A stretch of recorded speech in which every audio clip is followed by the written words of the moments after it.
welcome to my YouTube channel. This is our next video in the series of online video session for class 10th students ICSE Physics. Okay, so the topic which we are going to discuss today, that is very simple, numericals based on latent heat. और इससे पहले हम specific heat capacity के ऊपर numerical कर चुके हैं. Theoretical concept जितना भी आपके सिलेबस के अंदर है 10th क्लास में हीट पे, वो हमने कवर कर लिया है. So this is the time to solve some numericals. और इससे डिफिकल्ट न्यूमेरिकल्स है नहीं हीट के अंदर.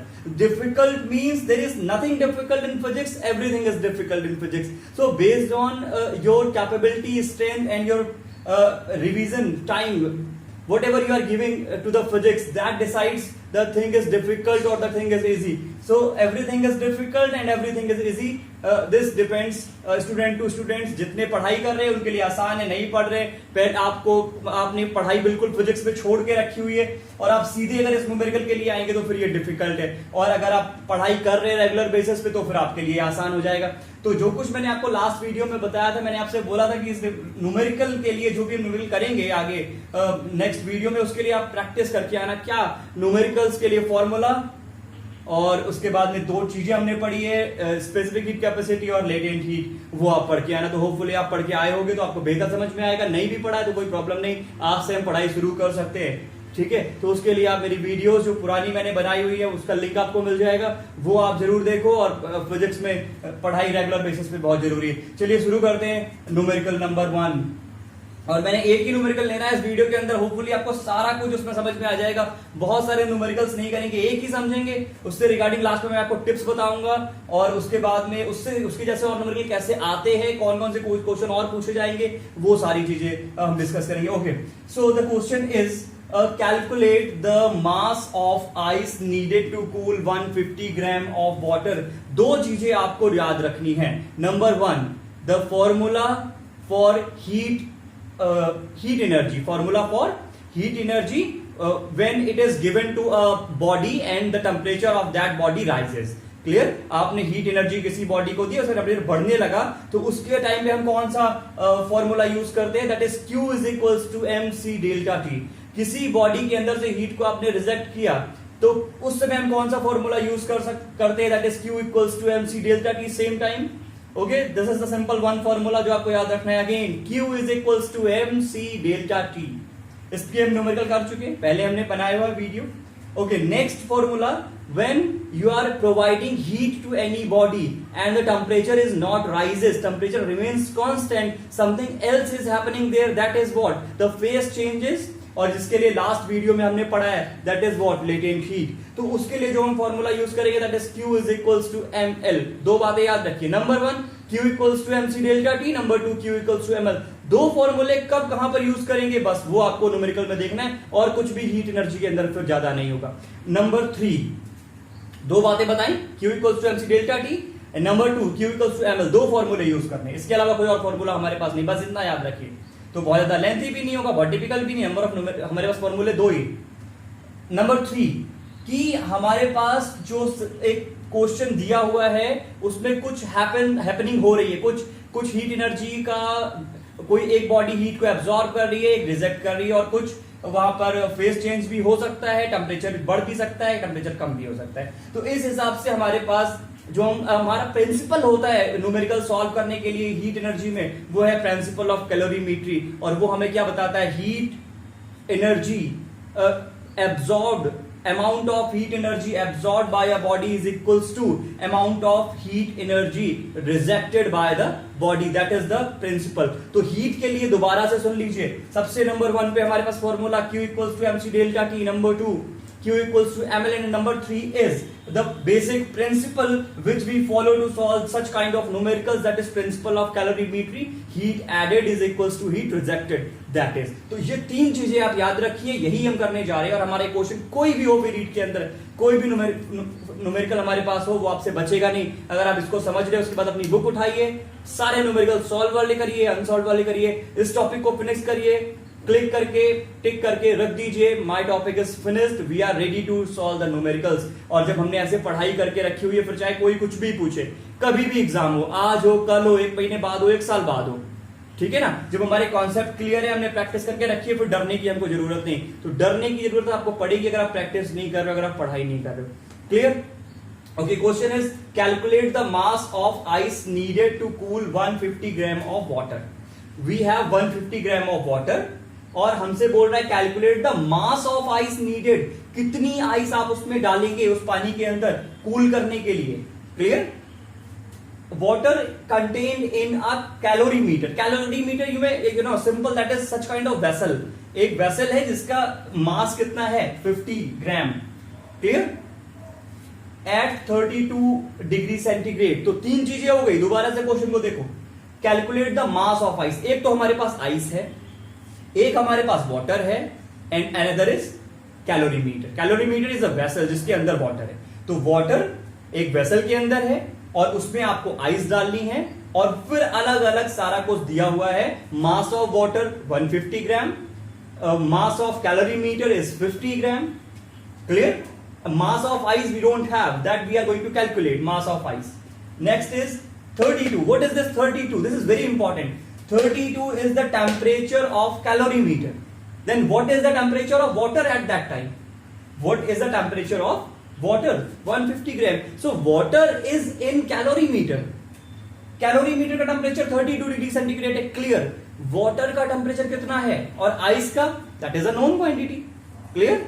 आइस हमारा 0 डिग्री सेंटीग्रेड पे है। If not any kind of temperature is mentioned in a question, ice is every time at 0 degree centigrade. Okay, next, so ice is at 0 degree centigrade and this calorimeter is at 32 degree centigrade. Then what is the temperature of water? Calorimeter एक vessel है और उसके अंदर water है।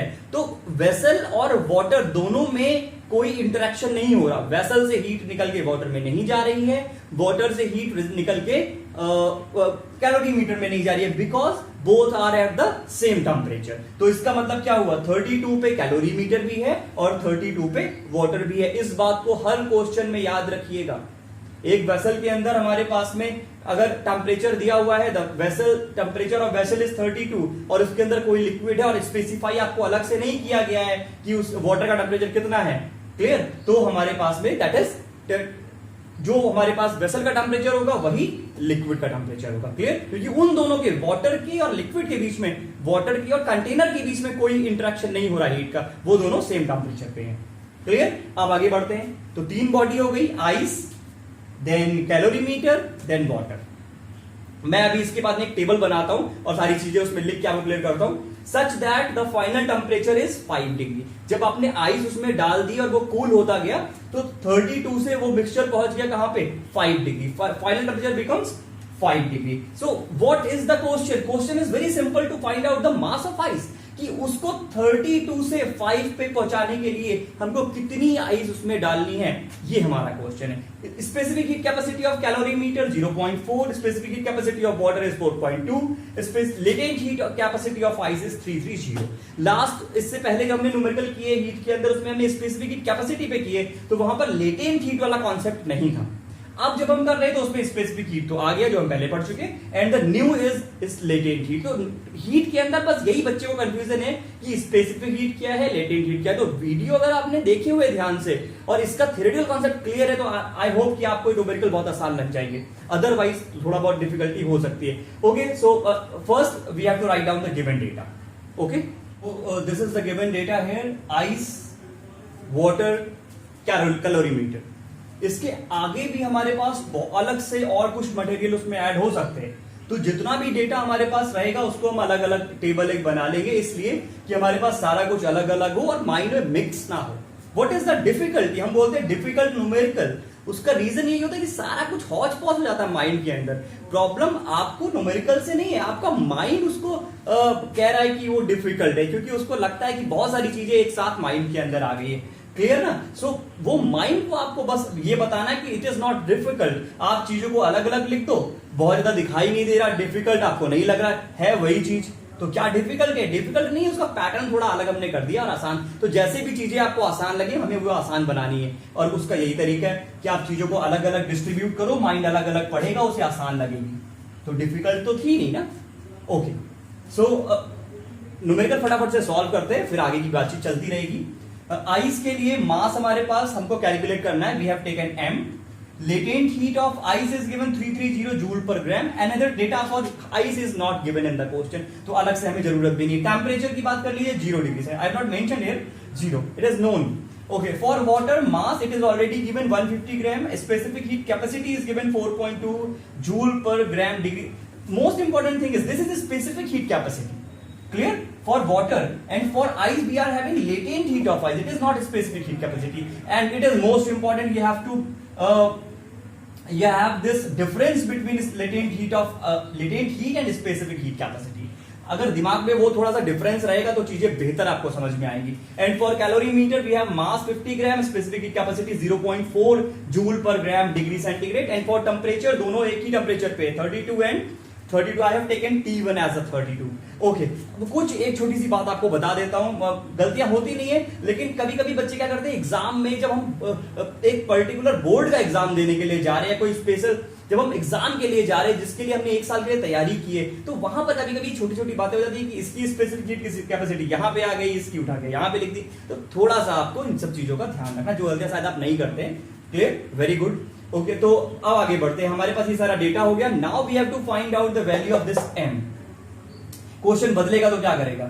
इसका m हो सकता नाप दे देगा, इसका m पूछ सकता है, इसका m पूछ सकता है, इसका टेम्परेचर पूछ सकता है, स्पेसिफिक कैपेसिटी कभी भी पूछ सकता है. तो कुछ भी एक डेटा हमारे पास मिसिंग करके वो आपको कंफ्यूज करने की कोशिश करेगा. लॉजिक क्या है? डेटा सारा लिख लो, then we have to apply what is the rule, that is principle of calorimetry. Okay, so principle of calorimetry apply करते हैं. What is that principle of calorimetry? That is very simple. Heat absorbed by a body. Heat absorbed by a body is equals to heat rejected by a body. चलिए, तो आपको बस यही याद रखना है, heat absorbed is equals to heat reject. अब हमारे पास जो अभी हमने न्यूमेरिकल पढ़ा उसको थोड़ा सा और समझो. मैं थोड़ा डिटेल में सारे बच्चों के लिए जा रहा हूं. हो सकता है कुछ बच्चों को अभी समझ में आ गया है, कुछ बच्चों को नहीं समझ में आया, तो सबको समझ में आ जाए. 3 चीजें हमारे पास. एक तो ये आप देख रहे हैं कैलोरीमीटर. Calorimeter clear? डेटा हम पहले बात कर चुके, तो डेटा मैं दोबारा नहीं लिख रहा हूं. उसके बाद में water, and then we have added some ice in this water. So we are having 3 different kind of substances. One is calorimeter, one is water and one is ice. अब आपको इस क्वेश्चन में बस यही याद रखना है, यही ध्यान देना है कि हीट रिजेक्ट कौन कौन कर रहा है, हीट एब्जॉर्ब कौन कौन कर रहा है. तो क्या प्रोसेस है ये दोनों मैं बात करूंगा. तो कैलोरीमीटर और ice, calorimeter and water, calorimeter and water दोनों 32 पे, and ice this is at 0 degree centigrade. This is at 0 degree centigrade. And the final temperature becomes 5. That is known. Question में दिया हुआ है. तो इस प्रोसेस के अंदर नेचुरल क्या होगा? आप इसमें आइस डाल रहे हो जैसे ही, तो आइस क्या होगा? मेल्ट होना शुरू हो जाएगी. मेल्ट होना शुरू होने के लिए, मेल्ट होगी तो क्या उसको चाहिए? Heat energy. मेल्ट होने का मतलब क्या है? आइस आप इसमें डालेंगे इन द सॉलिड फॉर्म, और जब आप उसको वाटर के अंदर डालेंगे तो वो वाटर से हीट को ऐड करना शुरू कर देगा. मतलब कैलोरीमीटर भी हीट को रिजेक्ट करेगा, कैलोरीमीटर हीट को रिजेक्ट करेगा, और वाटर भी हीट को रिजेक्ट करेगा. तो रिजेक्ट करने वाले कौन कौन से हमारे पास सब्सटेंस हो गए? एक तो कैलोरीमीटर हीट रिजेक्ट करेगा, तो किधर आएगा? इस तरफ कैलोरीमीटर. क्लियर?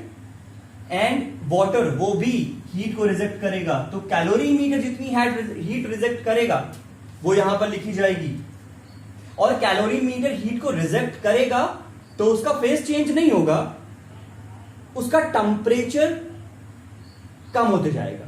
कैलोरीमीटर यहां से हीट रिजेक्ट करेगा, आइस इसको एब्जॉर्ब करेगी, और वो किधर आएगा? रिजेक्ट वाले कॉलम में. समझते रहिएगा. वाटर हीट रिजेक्ट करेगा. क्यों रिजेक्ट हो रहा है? टेम्परेचर डिफरेंस की वजह से. वो हमने बहुत पहले पढ़ा है. कैलोरीमीटर हीट रिजेक्ट कर रहा है, आइस एब्जॉर्ब कर रही है, किधर आएगा? हीट रिजेक्शन की तरफ. यही बस इतना समझना, और कुछ नहीं समझना इसका. वाटर रिजेक्ट करेगा तो वो भी किधर आएगा?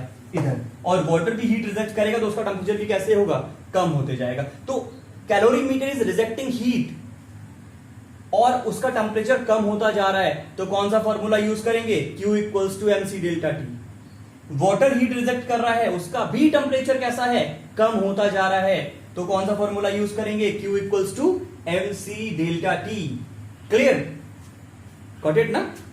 अब आइस अकेली है यहां पे, वो आइस जो कैलोरीमीटर हीट रिजेक्ट कर रहा है और जो वाटर हीट रिजेक्ट कर रहा है, दोनों की हीट को एब्जॉर्ब करेगी। तो क्या होगा, सबसे पहले वो 0 डिग्री सेंटीग्रेड पे थी और हमको पता है 0 डिग्री सेंटीग्रेड के बाद में अगर आप हीट देना शुरू करोगे किसको, आइस को, तो वो सबसे पहले अपने फेस को चेंज करेगी।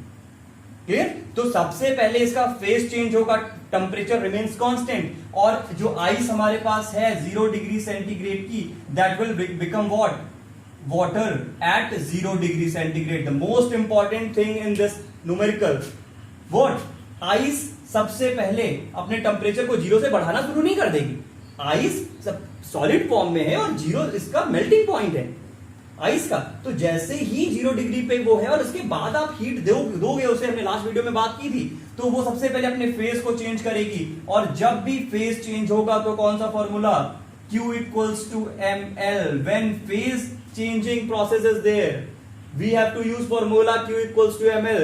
And when there is a change in temperature, rise हो रहा है या बढ़ रहा है या फिर कम हो रहा है, इंक्रीजिंग और डिक्रीजिंग, दोनों केसेस में Q equals to MC delta T। तो ये दो फॉर्मूले कहां कहां पर लगाने हैं, कैसे लगाने हैं, यही ब्यूटीफुल एक बात है इस न्यूमेरिकल के अंदर। और यही एक चैलेंजिंग तो नहीं बोलूंगा, लेकिन एक समझने वाली बात जरूर है कि when we are going to apply this Q equals to ML and when MC delta T।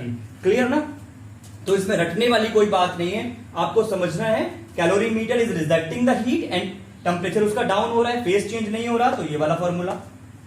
Water is rejecting the heat and the phase is not changing there of that water, so we are using this formula for water also. कितनी reject उसने की heat और कितनी heat reject की calorimeter ने, दोनों के लिए ये फॉर्मूले, कैलोरीमीटर के लिए भी और वाटर के लिए भी। Number 3, ice is absorbing the heat and ice is at 0 degree centigrade. तो पहले उसका फेस चेंज होगा, तो फेस चेंज होने के लिए वो जितनी हीट एब्सॉर्ब करेगी that is Q equals to ML। और उसके बाद जब वो 0 डिग्री सेंटीग्रेड वाटर पे आ जाएगी तो उस 0 डिग्री सेंटीग्रेड से उसे कहां जाना है, 5 डिग्री सेंटीग्रेड तक, क्योंकि ये क्वेश्चन में लिखा हुआ है that the final temperature is what, 5 degree. मतलब क्या, 0 के बाद में ये 5 डिग्री तक जाएगा टेम्परेचर वाटर में मिक्स होने के बाद। क्लियर, सो 0 से 5 तक जब आइस एब्सॉर्ब करेगी that is what, Q equals to MC delta T। Hopefully आपको समझ में आ रहा होगा मैं क्या बता रहा हूं। Clear, so now we have to apply this concept in our numerical और देखते हैं क्वेश्चन के बाद हमारा आंसर क्या आता है, और अप्लाई करेंगे तो आपको बहुत कुछ समझ में भी आएगा। क्लियर, ओके, चलिए फटाफट से सॉल्व करते हैं इस न्यूमेरिकल को। That is very easy. आप पेन कॉपी लेके बैठ जाइए। पहले अगर आपको सॉल्व करना है तो पॉज करिए वीडियो को, सॉल्व करिए, साथ साथ में सॉल्व मत करिए। और उसके बाद में अगर आपको लगता है कि मुझे नहीं समझ में आ रहा तो आप देखते रहिए। Heat absorb equals to heat reject. तो हीट एब्सॉर्ब कौन कर रहा है, आइस कर रही है, ठीक है ना। पहले हीट रिजेक्शन वाली बात कर लेते हैं। पहले हीट रिजेक्शन इधर लिख लीजिए, इधर लिख लीजिए, बात देखिए। तो हीट रिजेक्ट कौन कर रहा है, कैलोरीमीटर। कितनी हीट रिजेक्ट कर रहा है calorimeter, MC delta T। Calorimeter कितनी हीट रिजेक्ट कर रहा है, MC delta T plus MC delta T। दोनों के लिए अगर आपको लग रहा है कि इधर हमारे पास M है तो एक को आपने ले लेना है यहां पर C, specific heat capacity of C, this is W, this is W। ऐसे सफिक्स में लगा लो, नहीं भी लगाना चाहते हो तो कोई प्रॉब्लम नहीं है। एक को आपने कैलोरीमीटर के लिए, एक को आपने वाटर के लिए, ठीक है ना। चलिए, ये हम पहले कैलोरीमीटर की बात करते हैं, समझ में आ रहा है। ये वाला हम हीट रिजेक्ट कौन कर रहा है, कैलोरीमीटर एंड वाटर दोनों। तो कैलोरीमीटर कितनी हीट रिजेक्ट कर रहा है उसके लिए फॉर्मूला हमने पढ़ा है Q equals to MC delta T। So heat rejection that is Q, तो Q की जगह पे हम क्या लिखेंगे, MC delta T for calorimeter, plus एक और हीट रिजेक्ट हो रही है वहां पे बाय वाटर। तो टोटल हीट रिजेक्शन यहां पे हम लिख देते हैं टोटल, एक वर्ड बढ़ा लेते हैं that is total. Total heat absorbed, total heat rejected. So by calorimeter, so mass of calorimeter is 50, m की जगह पे 50। आराम से समझिए, specific heat capacity of calorimeter is 0.4, then into delta T is what? Delta T is what? So 32 पे हमारा temperature 32 पे था, और वो डिक्रीज होते होते कहां पे गया है 5 पे। Clear? So change in temperature what 32 minus 5, 32 minus, मैं एक साथ में कर रहा हूं, आप समझते रहिए। ये बात हो गई कैलोरीमीटर की, इतनी हीट रिजेक्ट की है कैलोरीमीटर ने। 50 उसका मास, स्पेसिफिक हीट कैपेसिटी 0.4 और चेंज इन टेम्परेचर 32 पे था और चेंज कहां पे गया है, फाइनल टेम्परेचर कहां पे पहुंचा है 5 पे। ये हम पहले कर चुके हैं इससे पहले वाली वीडियो में। वाटर की बात कर लें, then it is what, mass is 100, specific heat capacity 4.2 into delta T is what, वो भी 32 से कहां पे जाएगा 5 पे। So it is 32 minus 5, 32 minus 5। इधर जरा इसको फटाफट से कैलकुलेट करिए, देखिए कितना आता है। This is when you multiply and calculate, it will be 540 joule and plus it will be 17010 joule. Clear? So this is the total heat rejected by calorimeter and calculation मैंने आपको करने के लिए बता दिया, कैलकुलेशन आप खुद कर लो, nothing is there, that is mathematics simple. Concept समझते रहिए। कैलोरीमीटर ने हीट रिजेक्ट की कितनी 540, कैसे, उसका मास, उसकी स्पेसिफिक हीट कैपेसिटी और चेंज इन टेम्परेचर कितना, तो कितने पे था 32 पे, चला कितने पे गया 5 पे, चेंज कितना आया that is 27। M for mass, mass for water, तो देखिए दो हैं, अगर आप वाटर के लिए निकाल रहे तो सारा डेटा वाटर का, कैलोरीमीटर के लिए निकाल रहे सारा डेटा कैलोरीमीटर का। Total heat rejected that is 540 plus 17010। Now heat absorb by the ice, कितनी हीट एब्जॉर्ब की है आइस ने, उसको देख लेते हैं। सो आइस के लिए सबसे पहले क्या होगा, जब वो हीट एब्जॉर्ब करना शुरू करेगा तो पहले फेज चेंज करेगा, that is M into L plus, ये तो हीट हो गई, ये वो वाली हीट है जिसको एब्जॉर्ब करके वो अपना फेज चेंज करेगा ice, that is M into L। उसके बाद में वो 0 डिग्री सेंटीग्रेड वाटर बन जाएगा। इसको एब्जॉर्ब करने के बाद आइस नहीं रहेगी, ice will become water, liquid water, और वो 0 डिग्री सेंटीग्रेड पे रहेगा।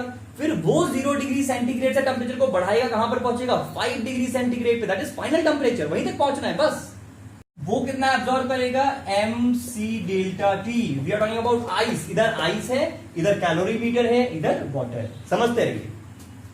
मास of ice, we don't know mass of ice, that is M into latent heat of this, that is 330 plus, okay, mass of ice we don't know, that is M. Again C, specific heat capacity of that ice. This is the point, this is a very important point today. What is specific heat capacity of ice? We don't know, it is not given in a question. So मैं जो आपसे बोल रहा हूं उसे आप ध्यान से समझते रहो। हम इधर आइस की बात कर रहे हैं, सुन रहे हैं आप, इधर आइस की बात कर रहे हैं, लेकिन यहां पे आइस है ml पे। जब आइस ने हीट को एब्जॉर्ब किया और अपने फेस को चेंज कर लिया तो अब वो आइस नहीं है, नाउ इट बिकम्स लिक्विड, तो यहां पे दैट बिकम्स वाटर। तो यहां पर MC डेल्टा T के केस में आइस नहीं है, वाटर है एट 0 डिग्री सेंटीग्रेड। आपको शायद बात समझ में आ रही है। ml हीट एब्जॉर्ब किया और अपने आप को वाटर बना लिया, तो अब यहां पर जो स्पेसिफिक हीट कैपेसिटी हम लिखेंगे वो आइस की नहीं लिखेंगे, यहां पर हम लिखेंगे किसकी, वाटर की। That is most important point, जो मिस्टेक आप कर सकते हैं। 4.2 नाउ चेंज इन टेम्परेचर, तो इधर 32 था, वाटर 0 पे है और पहुंचना कहां पे है 5 पे, तो 0 माइनस 5, मैं डायरेक्ट इसको 5 लिख देता हूं। So multiply, just calculate these things. So when you'll calculate these all things, it will you'll get 351 M, 351 M, and that this side it will be 17550 joule. This is 351 M. This is 17550 joule, and from here you have to calculate this mass. Clear? That is 31. Okay. That will be 31 and the answer will be 50 gram. That will be 50 gram. Okay, so heat absorbed by this body and heat rejected by this body is equals to this. Clear? And it will be here joule per gram, joule per gram. Okay, so finally the mass becomes 50. Clear? So this is the simple method to calculate any kind of things, whether mass, whether specific heat capacity, whether change in temperature.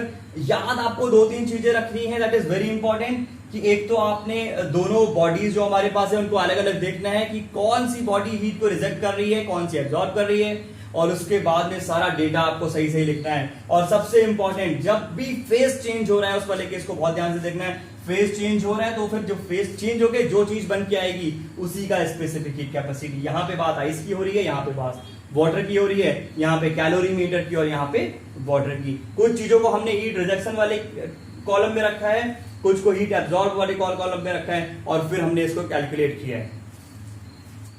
Okay, so the numerical finish आपसे वही पूछा गया था starting में, मास of ice आपको निकालना था, that becomes 50 ग्राम। 50 ग्राम मास आप ऐड करेंगे, 50 ग्राम आइस आप ऐड करेंगे सिस्टम के अंदर, हमारे पास कैलोरीमीटर है, हमारे पास वाटर है, तो आपको ये टेम्परेचर फाइनल मिलेगा 5 डिग्री सेंटीग्रेड। ओके, तो ये तो हमने क्वेश्चन समझ लिया। अब बोर्ड में कौन कौन से क्वेश्चन आपसे, ये भी मैंने जो आपको आज अभी क्वेश्चन करवाया है, ये बोर्ड में क्वेश्चन आ चुका है। इन 2017 में ये क्वेश्चन पूछा गया था, क्लियर। तो कभी कभी क्या करता है कि वो आपको सिंपल पूछ देता है, heat absorb by the ice, total heat absorb by the system. तो जो कुछ भी आपसे पूछेगा वही आपको बताना है, उससे ज्यादा नहीं, उससे कम नहीं, क्लियर। तो कोई भी डाउट प्रॉब्लम आपके मन में ना रहे, मुझे लगता है सब समझ में आपको आ गया होगा, ठीक है ना। तो एक चीज लास्ट मैं आपको बता दूं कि कुछ मेरे पास एक बच्चे ये पूछ रहे हैं कि सर रिड्यूस सिलेबस बता दो। तो रिड्यूस सिलेबस मैं आपको बता दूं कि जितने भी हमारे पास चैप्टर हैं 1 to 11 और 1 to 10 जो भी बुक के अंदर चैप्टर्स हमारे पास में हैं, उनमें से कंप्लीट चैप्टर किसी में से भी किसी चैप्टर को भी हटाया नहीं गया। ये नहीं मैं बोल सकता था कंप्लीट चैप्टर इज रिड्यूस्ड, वो पूरा का पूरा चैप्टर नहीं हटाया गया, उसमें से कुछ टॉपिक हटाए गए हैं, कुछ पर्टिकुलर टॉपिक हटाए गए। तो मैं उसका एक आपको फोटोग्राफ दे दूंगा, अभी तो नहीं, मैं और थोड़ा एनालिसिस कर लूं कौन कौन से एग्जैक्टली टॉपिक हटा दिए गए। चैप्टर पूरा पूरा कोई नहीं हटाया गया, कुछ टॉपिक्स उसमें से कुछ हटा दिए गए हैं, तो वो मैं आपको बता दूंगा। लेकिन अभी के लिए आप ये याद रखो कि हीट चैप्टर से कुछ भी नहीं हटाया गया। हीट चैप्टर पूरा का पूरा आपके सिलेबस के अंदर है, उसमें से कुछ भी नहीं हटाया गया है, वो अभी पूरा का पूरा हमको पढ़ना है। तो आज मैंने जितना भी आपको पढ़ा दिया है, अभी तक हमारा हीट चैप्टर कंप्लीट हो गया है। तो न्यूमेरिकल अभी मैंने कर लिया, और कुछ न्यूमेरिकल आपको मैं होमवर्क के लिए भी दे रहा हूं, उसमें आप ध्यान से पढ़ो समझो। अच्छा, मैं बता दूं आपको, अगर कोई पूछ रहा है हीट टोटल हीट एब्जॉर्ब निकालना है, तो क्वेश्चन देख लो क्या पूछ रहा है। एक सिस्टम है, उसके अंदर टोटल हीट एब्जॉर्ब निकालना है, तो आपको वो रिजेक्ट वाले से बात नहीं करनी, क्लियर। आपको बस इतना बताना है। आपसे बोल रहा है टोटल हीट रिजेक्ट बताओ, तो आपको एब्जॉर्ब वाले पे ध्यान नहीं देना है। लेकिन आपसे कोई एक पर्टिकुलर क्वांटिटी पूछ रहा है कि इसका मास बताओ, तो फिर आपको प्रिंसिपल ऑफ कैलोरीमेट्री के पास जाना पड़ेगा। तो जरूरी नहीं है कि आप प्रिंसिपल ऑफ कैलोरीमेट्री अप्लाई करें, क्वेश्चन को पहले पढ़ें समझें, और जो कुछ भी उसने पूछ रहा है सिर्फ उतना ही सॉल्व करें। और सबसे इंपॉर्टेंट बात मैं फिर आपको बता दूं, जब भी लेटेंट हीट और स्पेसिफिक हीट कैपेसिटी दोनों एक साथ में आ रहे हैं, तो वहां पे आपको ध्यान रखना है कि लेटेंट हीट में फेज चेंज भी हो रहा है, तो वहां पे हमें Q इक्वल्स टू ml। मैं दोबारा से बता दूं, फेज चेंज हो रहा है कहीं पर भी, ये वाला formula Q equals to ml। और अगर टेम्परेचर बढ़ रहा है, टेम्परेचर कम हो रहा है, तो वहां पर Q equals to mc delta T। फिर हमारे पास अलग अलग सब्सटेंस होंगे, जिसका मास उसी का स्पेसिफिक कैपेसिटी और उसी का change in temperature, clear.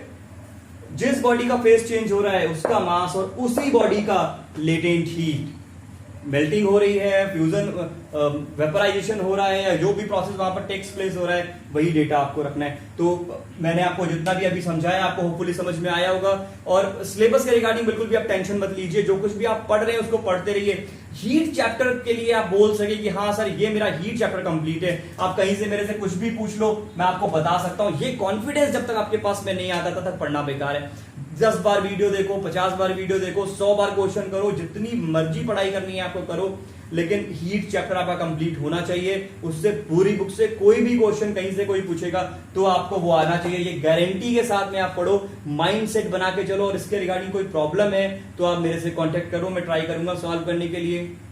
Numericals है क्वेश्चन, कोई थ्योरेटिकल कॉन्सेप्ट आपको समझ में अभी तक नहीं आया तो मैं उस पर कोशिश करूंगा। सो बस इतना ही आज के लिए, क्लियर। नेक्स्ट जो वीडियो हमारे पास अपलोड होगी वो हीट चैप्टर पे अब नहीं होगी, हीट चैप्टर हमारा फिनिश हो गया है। Next I will start electricity और उसके बेसिक्स, वहीं से हम सारा कुछ शुरू करेंगे। तो सिलेबस बढ़ता जरूर जाएगा, और जब तक आपका एग्जाम आएगा, अनाउंसमेंट होगी, होपफुली हम बहुत अच्छी स्टेज पे होंगे। लेकिन सबसे इंपॉर्टेंट बात क्या है कि सिर्फ वीडियो जो मैं आपको बना के दे रहा हूं इससे नहीं होने वाला, आपको टाइम देना पड़ेगा। You please give continuous regular study, जो हमारे पास टाइम रहता है वो आप रेगुलर टाइम इस फिजिक्स को देना जरूरी है आपके लिए। और सारे चैप्टर जो हीट को तो कम से कम अच्छे से पढ़ ही लो, और इसके बाद पीछे जो भी हमने पढ़ा है मैं आपको बहुत जल्दी विद इन 2-3 डेज आपको बता दूंगा the reduce syllabus properly. Clear? अगर वीडियो बनाना पड़ा तो एक वीडियो भी शॉर्ट बना दूंगा, अदरवाइज आपको पीडीएफ या फोटोग्राफ देके सब बता दूंगा which is topic which has been reduced from the syllabus. Clear? So for today this is only okay. तो वीडियो देखते रहिए और फिजिक्स पढ़ते रहिए। Thank you.